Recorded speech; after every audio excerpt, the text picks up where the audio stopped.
El gobierno sirio afirma que sus fuerzas se están retirando del sur del país. Esto luego de días de intensos enfrentamientos con las minorías drusas de esa región. Los choques provocaron bombardeos israelíes contra distintas ciudades sirias. Incluso la capital, Damasco, fue bombardeada. Israel asegura actuar en defensa de los drusos. Pero ahora, tras la mediación de Washington, las hostilidades parecen que podrían ponerse en pausa. Y es que el secretario de Estado de Estados Unidos, Marco Rubio, anunció que las partes habían acordado cesar el conflicto. Así comenzamos esta nueva edición de DW Noticias en vivo desde Berlín. Titulares. Tras 3 días de ataques israelíes en Siria, la retirada del ejército sirio del sur del país podría llevar a una desescalada de las tensiones tanto en la región con Israel como a nivel interno con la minoría drusa. Enseguida les traemos los detalles desde Medio Oriente. También en Alemania, los responsables de seguridad del Parlamento ven necesario redoblar esfuerzos para proteger la sede de amenazas nacionales e internacionales. Esto ante el temor de posibles espionajes. Lo ampliaremos desde nuestros estudios parlamentarios.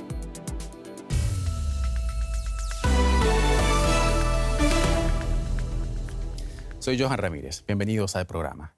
El ejército sirio inició su retirada de la ciudad de Sueida tras el nuevo acuerdo del alto el fuego con los combatientes drusos. La información se dio a conocer a través de un comunicado del ministro de Interior, que también agregó que se creará un comité integrado por funcionarios gubernamentales y líderes espirituales drusos para supervisar su implementación. Los enfrentamientos en el sur de Siria comenzaron el domingo entre las tribus drusas y beduinas, que mantienen una larga disputa, lo que provocó la intervención de las Fuerzas Armadas sirias en Sueida. Israel también intervino en el conflicto con ataques aéreos sobre la zona y hoy bombardeando incluso el cuartel general del Estado Mayor en la capital siria, Damasco. El ejército israelí afirmó que el objetivo de sus ataques era proteger a la minoría drusa y mantener desmilitarizada la zona próxima a su frontera. Los enfrentamientos han dejado al menos 300 muertos, según cifras del Observatorio Sirio para los Derechos Humanos. Y para conocer más detalles nos vamos a Beirut, donde el periodista Joan Cabasés está siguiendo la actualidad en la región. Joan, un gusto saludarte, bienvenido al programa. Siria anunció que sus fuerzas se estarían retirando de la región de Sueida, en el sur del país, donde se han registrado intensos enfrentamientos con la minoría drusa. ¿Qué significa esto para el conflicto interno sirio, Joan? Hola, ¿qué tal? Bueno, pues lo cierto es que esto es parte del acuerdo de tregua que han firmado esta tarde el gobierno sirio y múltiples milicias drusas en o alrededor de la ciudad de Sueida. En concreto, la tregua dictamina que esa provincia pasa a ser parte del nuevo proyecto estatal sirio a cambio de que las fuerzas sirias se retiren de esa provincia y regresen hacia Damasco. Solo quedarán desplegadas sobre el terreno en Sueida los cuerpos policiales locales. Esta tregua, sin embargo, puede no ser definitiva. Hay que recordar que ayer mismo apareció o se firmó una tregua parecida que colapsó al cabo de unas pocas horas. De hecho, ya ha habido hoy varias milicias drusas en Sueida que han anunciado que ellas no son parte de esta tregua y que incluso llaman a sus seguidores a seguir luchando, dicen, contra el gobierno islamista de Damasco. Son precisamente, por cierto, estas las milicias las que se oponen al gobierno sirio, las que reciben el apoyo de Israel, que las defiende mientras defiende también sus intereses sobre el terreno en Siria. Joan, parece entonces haber una tregua en relación a las tensiones internas en Siria, pero ¿qué pasará con las otras hostilidades que también tienen lugar en el país? Y me refiero específicamente a los ataques israelíes que han golpeado varias ciudades sirias, incluyendo Damasco, la capital. Bueno, lo cierto es que es imposible de prever. En el día de hoy hemos visto los líderes israelíes cómo dicen estar determinados a seguir atacando Siria para cumplir con sus dos objetivos oficiales. Uno de ellos, recordemos, es defender, dicen, la minoría drusa en Siria, y el otro es conseguir apartar las fuerzas sirias del sur de ese país. Es cierto que la Casa Blanca se muestra convencida de que las armas callarán pronto. Hemos visto incluso Marco Rubio, secretario secretario de Estado en la Casa Blanca decir que esto podría ocurrir esta misma noche. Pero también es verdad que este gobierno sirio ha logrado en meses anteriores tener o establecer relaciones cordiales con la Casa Blanca y que eso no le ha servido para evitar ser bombardeado por el ejército de Israel. Al mismo tiempo hemos visto cómo en Gaza y en Líbano el hecho de que haya treguas con Israel mediadas por los Estados Unidos tampoco ha supuesto el fin de los bombardeos israelíes. Joan, esta situación sin duda sacude a Siria tanto en lo interno como a nivel internacional. En ese contexto, ¿cómo queda el país? Recordemos que Siria navega una compleja transición luego de décadas de dictadura bajo el régimen de Bashar al-Assad. Pues en la completa incertidumbre. Hemos visto en últimos meses, ahora lo comentábamos, cómo el gobierno sirio, establecido hace poco menos de medio año, ha logrado apuntarse a algún punto importante, como por ejemplo establecer relaciones prósperas con la Casa Blanca de Donald Trump, que ha aceptado algo histórico, como es retirar las sanciones que ahogaban la economía siria, algo clave para la reconstrucción del país. Pero al mismo tiempo vemos también cómo asistimos a una segunda ola de violencia contra minorías en el país. Estos días está siendo la comunidad drusa la que está siendo objeto de crímenes ilegales por parte de las fuerzas del Estado, y en el pasado, en marzo, recordemos, fue la minoría alauita en la costa de Siria, y los precedentes no son buenos porque recordemos que después de ese incidente, de esas masacres contra la población alauita, el gobierno sirio estableció un comité de investigación interno. El plazo de este comité para arrojar resultados ya ha terminado, pero en cambio no se conocen los resultados de este comité y tampoco se conoce que haya habido rendición de cuentas. Pues hay una tregua en Siria, frágil, pero tregua al fin. Lo conversábamos con Joan Cabasés desde Beirut. Gracias, colega, y hasta la próxima. A vosotros. Nos quedamos allí en Oriente Medio. Es que el partido ultraortodoxo Shas en Israel informó este miércoles que deja el gobierno de coalición en ese país. Es el segundo partido ultrarreligioso en retirar su apoyo al Ejecutivo. Ayer lo hizo el Judaísmo Unido de la Torá. Ambas facciones querían aprobar un plan para mantener gran parte de las exenciones militares a los estudiantes de las escuelas religiosas. Pero el Ejecutivo de Benjamin Netanyahu se negó a aprobarlo. La salida de los dos partidos deja al gobierno con solo 50 de los 120 escaños del hemiciclo. Y aunque pierde la mayoría absoluta en el Knesset, no habrá elecciones anticipadas hasta que los partidos voten a favor de disolver el Parlamento. Maya Siminovich está dándole seguimiento a estas informaciones para nosotros. Maya, el primer ministro israelí Benjamin Netanyahu pierde la mayoría en el Parlamento, pero en términos pragmáticos, ¿qué implica esto para su gobierno? En principio parece que esto no va a modificar nada o casi nada. El jefe de Shas, del partido ultraortodoxo que se ha retirado hoy, con sus 11 escaños, Aryeh Deri, ha dicho que no va a pedir la disolución del gobierno y también que va a seguir apoyando al gobierno en diferentes puntos para pasar algunas leyes. Quiere decirse que no se entiende muy bien hasta qué punto esto es un acto en el que se esperan consecuencias o es un gesto que no parece que realmente vaya a cambiar las cosas por ahora. El país está muy ocupado, como vemos en otras cuestiones, por ejemplo lo de Siria. Hoy Netanyahu estaba dando testimonio en su juicio y tuvo que pararlo pues, porque había que ocuparse de esta situación de seguridad en Siria. Y lo que está pareciendo que Shas hace es también ralentizar el proceso o ralentizar o estirar el tiempo hasta que la Knesset, el Parlamento israelí, entre en su receso de verano, que es a final de mes de julio. Mientras se debilita el gobierno de Netanyahu, Maya, otra de las noticias que ocupa la actualidad en Israel es que el ejército confirmó haber completado la apertura de un nuevo corredor que divide en dos la localidad de Han Yunis en Gaza. ¿Por qué toma Israel esta decisión y qué significa esto para el conflicto que allí tiene lugar y sobre todo para los civiles? Brevemente, Maya, por favor. Sí, Johan, esa es una de las preguntas que se preguntan también muchos israelíes, por qué actúan de la manera que actúa el ejército, cuáles son las directrices que están siguiendo. Gaza está seccionada en diferentes sectores, dos horizontales y este es vertical. Ha dividido efectivamente la ciudad de Han Yunis, que había brigada, está la brigada de Hamas de Han Yunis. Ese es el objetivo principal del ejército, acabar de destruir esta brigada. No sabemos qué significa para los civiles. Los civiles están confinados en sus casas, solo un 10%, porque el 90% está en Mawasi o en otros lugares en tiendas de campañas. Maya Siminovich, desde Tel Aviv, muchísimas gracias. Hasta la próxima. Y cambiamos de tema. La agencia policial europea Europol anunció que desmanteló una red prorrusa responsable de ciberataques a infraestructuras en Europa. En la operación participaron 12 países, entre ellos Alemania, Estados Unidos y España.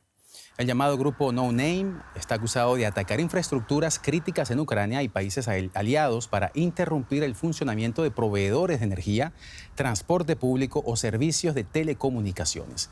Entre los blancos de estos ataques estuvo la última cumbre de la OTAN o páginas web de autoridades y bancos de Suecia.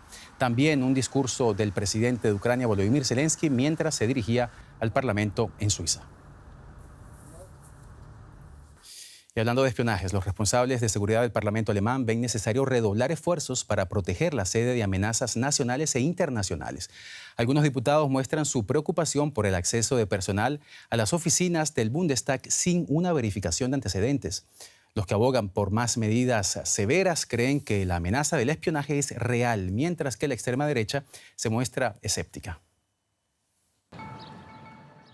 El Bundestag es el corazón de la democracia alemana. Miles de personas entran y salen de aquí cada día. Algunos vienen a trabajar, otros de visita y se cree que otros vienen en una misión. Hemos visto casos de espionaje en los que agentes extranjeros recogieron información en el Bundestag y eso no puede suceder. Aunque los casos de espionaje demostrados son raros, a principios de este año saltó la alarma cuando uno de los miembros de un grupo reducido de diputados con acceso a secretos de Estado dijo que restringirá la entrada a su despacho de empleados de limpieza. El periódico Die Zeit informó de que personal de limpieza prestaba sus tarjetas de acceso a los edificios y de que agentes de seguridad permitían su ingreso sin identificación. Johannes Fechner, del Partido Socialdemócrata, también está preocupado. La gran mayoría será decente y honrada y no tenemos que preocuparnos por ello, pero hay un peligro de que se cuelen espías y tenemos que reforzar las medidas de control para estar seguros. Cree que la principal amenaza procede de Rusia, pero también que los diputados de extrema derecha suponen un riesgo por sus vínculos con estados extranjeros y con redes extremistas dentro de Alemania. Una exdiputada de la AfD está acusada de formar parte de un complot para derrocar violentamente el orden democrático. Se cree que Birgit Malsack-Winkelmann utilizó un acceso privilegiado para espiar al Parlamento. Además, un antiguo ayudante del diputado de AfD Maximilian Krah ha sido acusado de espiar para China. A pesar de todo, la extrema derecha ha duplicado el número de escaños en el Parlamento. Para algunos diputados hace falta un control más exhaustivo. Cuando tienes extremistas en el edificio del Bundestag, pues hay que aumentar las normas de seguridad para protegerse mejor. La AfD niega las acusaciones. Yo diría que es al revés y que, como suele decirse, nosotros somos los guardianes de la democracia. La AfD somos los que activamente vivimos y defendemos los derechos básicos de nuestra ley fundamental. El nuevo gobierno planea ampliar los poderes de la policía del Parlamento, lo que les permitiría combatir amenazas contra la sede y recibir información de otras agencias del gobierno. Tenemos que ponernos al día y saber quién entra en la sede. A la AfD le preocupa que esto se utilice contra ellos. No hay base legal para esto, que fue un problema de la legislatura pasada, pero tememos que perjudique nuestro trabajo en la oposición. El asunto ha planteado un nuevo debate sobre el acceso al Parlamento y también sobre la defensa de la democracia y sobre de quién hay que defenderla. Tiempo ahora para la información económica con mi compañero Andrés Blumenkrantz. Andrés, creo que nos vamos a Francia, donde el gobierno está planeando unos recortes enormes. Así es, Johan. En esta jornada estamos viviendo las reacciones todavía de los planes anunciados en Francia, draconianos planes de austeridad previstos por el gobierno que ponen en peligro a la minoría del primer ministro François Bayrou en el Parlamento. El jefe de gobierno francés anunció durísimos recortes, un paquete de ajuste fiscal de casi 44.000 millones de euros para financiar el aumento del gasto en defensa y evitar que la deuda pública francesa se vuelva insostenible. sostenible. Los recortes, que tienen que ser aprobados todavía por el Parlamento, se dirigen principalmente contra el gasto social, incluyendo salud y pensiones. El gobierno francés quiere ahorrar 44.000 millones de euros el próximo año para reducir el déficit presupuestario. Medidas como el congelamiento de pensiones y prestaciones sociales o la supresión de días festivos recibieron un aluvión de críticas. No estoy seguro de que solucione los problemas que hay que resolver. No nos va a dar el impulso que necesitamos. Si es necesario y si ayuda a otra gente lo haremos, pero estamos perdiendo derechos conseguidos. Los días festivos tienen un significado simbólico. Los sectores hoteleros y de restaurantes muestran su descontento. Las consecuencias serán menores ventas. Vamos a perder entre 10.000 y 12.000 euros. Una pérdida enorme, sobre todo en un destino turístico como este. El primer ministro Bayrou defiende su protesta, pero también dice mostrarse abierto a otras ideas. Todo el país necesita trabajar más para producir más y para que la actividad general del país sea más dinámica. Eso hará que la situación de Francia mejore.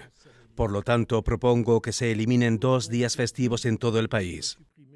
Estos son algunos ejemplos, pero estoy abierto a otras ideas. Según Bayrou, Francia necesita urgentemente ahorrar dinero para evitar verse aplastada por la carga de su deuda. Sin embargo, no hay planes para recortar el gasto militar.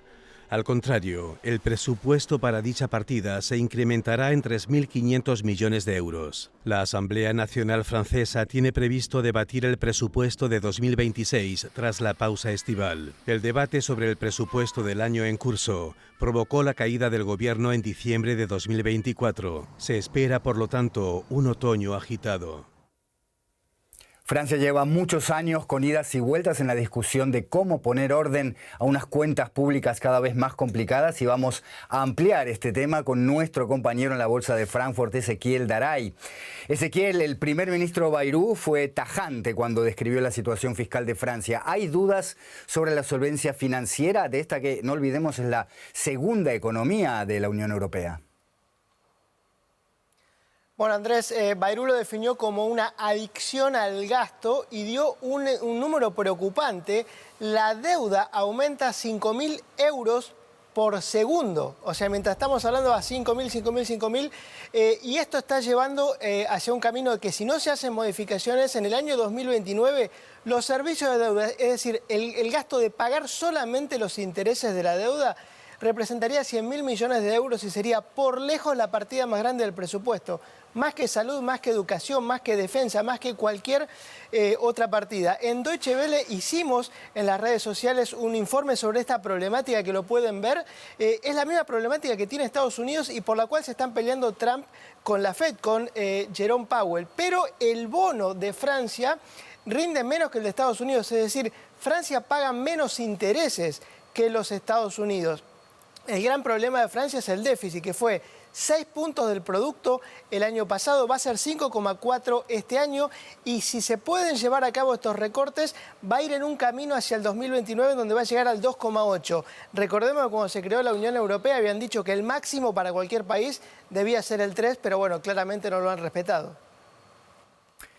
Ezequiel, este plan de presupuesto ya despertó críticas de la oposición y de varios sectores de la sociedad, como suele ocurrir en Francia cuando se anuncian recortes sociales. ¿Cómo piensa Bayrou ahorrar 44.000 millones de euros, nada menos?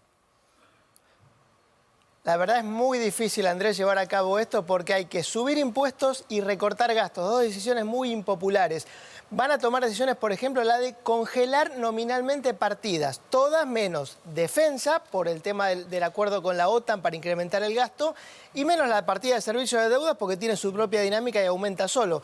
Pero al congelar nominalmente el gasto, la inflación te va haciendo la tarea de ir reduciendo el déficit. Pero también van a reducir las plantas, o piensan reducir la planta de empleados públicos, 3.000 empleados públicos, y no renovar a aquellos que se vayan jubilando. Quieren hacer permanente el impuesto a las grandes fortunas, un impuesto que siempre es difícil de cobrar porque las grandes fortunas tienen la posibilidad de irse a otro país, como ayer hablábamos de Suiza, si se cobran muchos impuestos. Quiere quitar 2 feriados para que Francia trabaje más. pero bueno, se ha quejado el sector turístico, porque Francia, el sector turístico es muy importante y esto lo perjudicaría. Y también reducir la burocracia. Hay leyes increíbles en Francia, como una que regula a las empresas a partir de los 50 empleados. Le aplica muchas regulaciones. Bueno, el 99%, por así decirlo, de las empresas en Francia, adivina cuántos empleados tienen. 49 o menos. Gracias, Ezequiel Daray en Frankfurt. Hasta cualquier momento.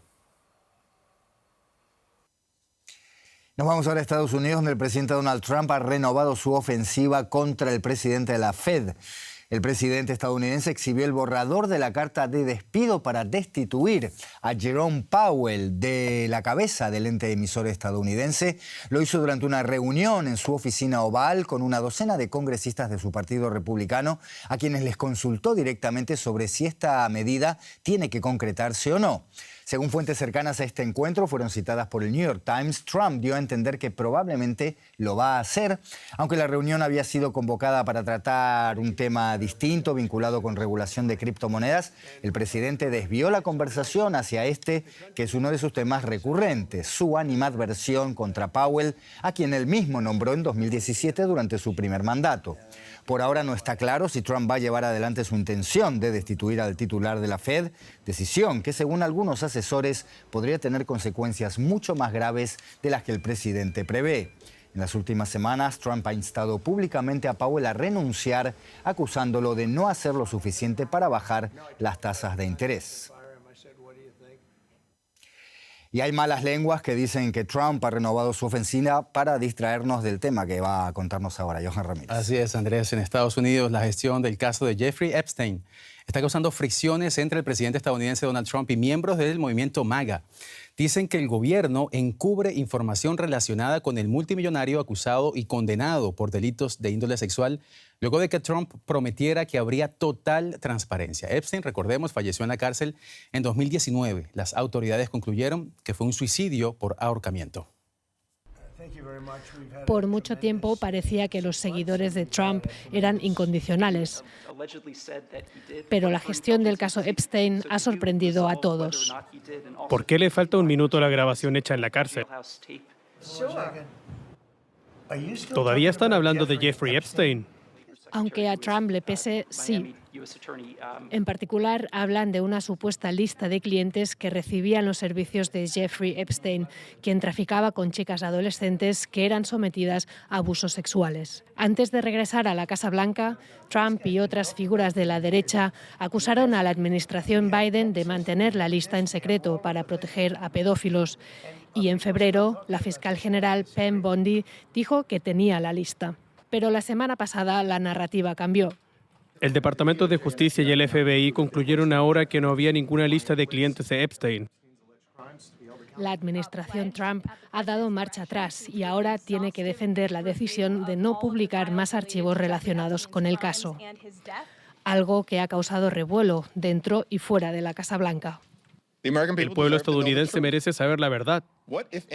¿Qué están ocultando, si es que están ocultando algo, la administración Trump y el Departamento de Justicia? Esa es la pregunta que muchos se hacen. El juicio de Epstein por tráfico sexual desató un sinfín de especulaciones sobre sus clientes, supuestamente personas ricas e influyentes que a través de él abusaban sexualmente de menores y jóvenes. Y si realmente murió por suicidio o si fue asesinado para proteger a otros. El movimiento MAGA de Trump ha estado especialmente obsesionado con el caso Epstein, esperando que demostrara la existencia de un aparato que protegía satanistas y pedófilos. Está siendo atrapado por la teoría de la conspiración que él mismo propagó entre sus seguidores. En un giro de 180 grados, el presidente Trump ha dicho ahora públicamente que puede publicarse más información sobre el caso, a la vez que sigue restándole importancia. No entiendo por qué el caso de Jeffrey Epstein sigue siendo de interés para alguien. Es un asunto bastante aburrido. Está clasificado, pero es aburrido. Pero si hay información creíble, que la den. Todo lo que sea creíble, que se publique. ya sea una instrucción real o un comentario improvisado para apaciguar a su base. Podría decirse que por primera vez Donald Trump se da cuenta de que la lealtad de sus seguidores tiene límites cuando se trata de una de sus teorías conspirativas favoritas. No voy a hablar de Epstein. Expertos en el movimiento MAGA piensan que Bondi será quien acabará pagando los platos rotos. Temas ahora de América Latina. La ministra de Trabajo de Cuba renunció a su puesto un día después de que unas palabras suyas ante el Parlamento causaran polémica. Marta Elena Feitó dijo que en Cuba no existen mendigos, sino que son gente disfrazada, y aseguró que estos encontraron un modo de vida fácil para ganar dinero y no trabajar con formalidad. La locución de la ya exministra provocó la reprobación en público del presidente Miguel Díaz-Canel, mientras la isla se encuentra sumida en una de sus peores crisis económicas en décadas. En Cuba no hay mendigos. Estas son las polémicas declaraciones que provocaron la renuncia de la ministra cubana de Trabajo.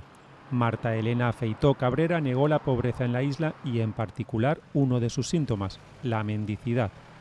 Esas personas están recuperando materia prima y lo que son ilegales del trabajo por cuenta propia en la recuperación de materias primas, que están violando el fisco porque están ejerciendo una actividad económica por la cual no están ingresando nada.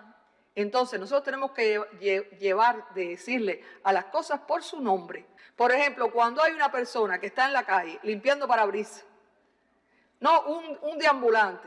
No, eso no es un deambulante, eso es una persona que ha buscado un modo de vida fácil y posiblemente después con ese dinero lo que vas a tomar bebidas alcohólicas en la esquina. Hemos visto personas aparentemente mendigos. Cuando usted le mira las manos, cuando usted le mira la ropa que llevan esas personas, están disfrazadas de mendigos. La dimisión se produjo luego de que el presidente de Cuba, Miguel Díaz-Canel, censurara públicamente las palabras de la ahora exministra. Si esas son problemáticas que hay en nuestra sociedad, son nuestros problemas. Son nuestros deambulantes o nuestras deambulantes. Son nuestras personas en situaciones de vulnerabilidad, nuestras familias en situaciones de vulnerabilidad y nuestras comunidades en situación de vulnerabilidad. Son las nuestras y las tenemos que resolver nosotros. Las declaraciones de Feitó Cabrera produjeron la indignación popular. Aunque hoy pueden verse en Cuba personas de todas las edades en situación de pobreza, en gran parte son los adultos mayores quienes más padecen el peso de la ausencia de sus familiares, exiliados por la crisis generalizada que vive la isla. En 2024, entre 300.000 y 550.000 personas abandonaron la isla, esto según diferentes estudios y estimaciones. Yo le doy gracias a Dios que me da fuerza y yo le puedo dar 10 pesos un día a uno, 20 al otro, pero esas personas no pueden. Y es triste, porque son personas mayores que cuentan con una jubilación que no existe, porque un cartón de huevo solamente es por gusto. Y es la realidad, estamos viendo la realidad de Cuba, no la realidad de otro país ni nada, es la de aquí. Además, los dichos de la exministra se contradicen con los datos que ella misma ofreció el pasado año. Según sus cifras, en el país hay poco más de 3.700 personas que permanecen en los 7 centros de protección social distribuidos por toda la isla. No obstante, no existe una cifra oficial que contabilice la verdadera incidencia de la pobreza en Cuba. Y así llegamos al final de esta edición de DW Noticias en Vivo desde Berlín. Gracias por su sintonía y su confianza. Soy Johan Ramírez. Hasta pronto.